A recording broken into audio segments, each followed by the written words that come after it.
9 games remain in the NHL regular season for the Flyers, and there is still a lot to be determined as to who they will face come April 15th. The Flyers return back to practice Friday morning after a 4-2 defeat of the Florida Panthers on Thursday night. I had a chance to speak with Simon Gagne a little bit earlier. Simon, you have great chemistry with Paul Giroux. What have you done to mentor him to become the player you are today? No, a lot of work, that's for sure. Working hard in the summer, and I'll try to improve on every situation. And for sure, for me, last year I had a little injury, and it was not easy to coming back from that. But things start to get where I want, and it's fun to see, and especially having a guy like Claude Giroux playing on the same line now. Right. It's good. Simone, it was a personal goal of yours to reach 30 goals this year.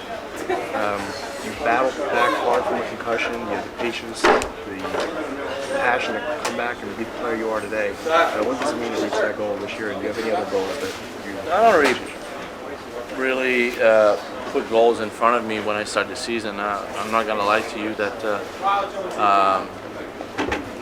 reaching 30 goals this year, it's a good feeling, especially what happened last year, and I'm pretty proud of that. And it's fun to get those. A few weeks ago, the GMs met in Florida to discuss fighting, and what they assessed was a 10-minute game misconduct. Fighting was deemed staged. You, however, weren't ticked off about that. You were ticked off the fact that they didn't address headshots, and you were a victim of a headshot.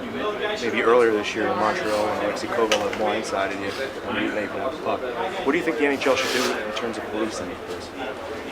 Well, sure, it's look easy to know. Sure, I think they could find something. They could maybe a new rules that will disallow to a player to hit somebody to the head. And right now, elbow to the head it's illegal. But if you hit a good clean hit with your shoulder to the head, now you're not going to be penalized. And guys are stronger, faster now, and every time you see it on TV, it doesn't matter if it's an elbow or shoulder to the head.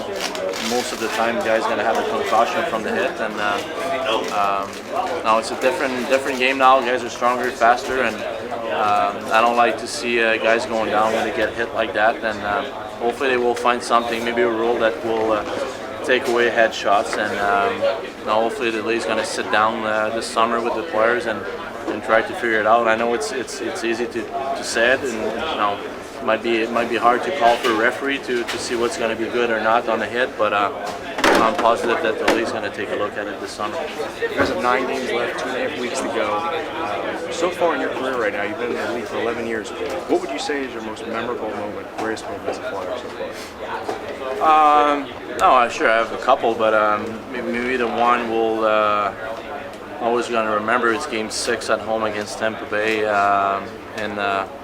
basically we were 1 game away to go to Game 7 and maybe a chance to go in Stanley Cup final. And now we did lose in Game 7, but we fought back in Game 6, tied a game late, and I got the goal in overtime to force Game 7. So it was pretty amazing, that energy in the building when you score that goal.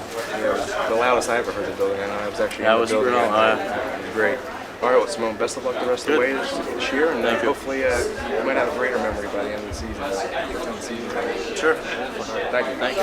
The Flyers now head up to Long Island for a date with the New York Islanders Saturday night, then return home Sunday night to face the Bruins. Both those games are at 7 o'clock and can be seen right here on Comcast Sportsnet. Well, who will the Flyers face in the first round of the playoffs? Time will tell. Whoever the Flyers face in the opening round of the Stanley Cup playoffs will be faced with the challenge of facing one of the deepest Flyers teams we have ever seen. At the Skate Zone in Voorhees, New Jersey, Mastrobuono, Comcast Sportsnet.